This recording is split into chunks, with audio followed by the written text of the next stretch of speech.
गुरुभ्यो नमः। गुरु ने कहा, परा अपरा भक्ति के बारे में सोचते समय व्यक्ति को अपरा कहलाने के लिए केवल एक ही चीज़ को समझने की आवश्यकता होती है।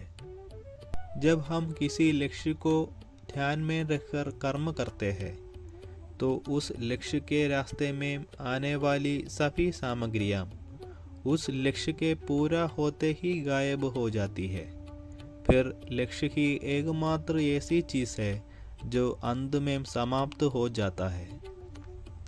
तब उसके सहायक तत्वों का कोई महत्व नहीं रह जाता, जिससे प्रत्येक विषय में मुख्य के अलावा अन्य सभी स्थितियों को गौण या अपरा माना जा सकता है। लेकिन साधना पद्धति में गौण या अपरा भी महत्वपूर्ण होता है, लेकिन कहा जाता है कि मुख्य ही सबसे महत्वपूर्ण होता है। इसी प्रकार जब अंतिम लक्ष्य महत्वपूर्ण हो जाता है तो जो कुछ भी एक और अंतिम वास्तविकता तक बढ़ने के स्तर पर होता है वह परा बन जाता है।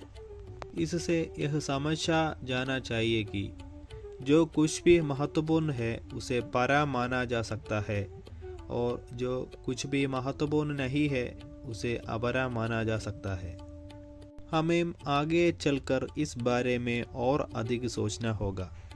जीवन में क्या महत्वपूर्ण समझना चाहिए, जीवन में क्या महत्वपूर्ण हो जाता है और फिर गैर महत्वपूर्ण हो जाता है। आगे की चर्चा में इस बारे में विस्तार से बताया जाएगा।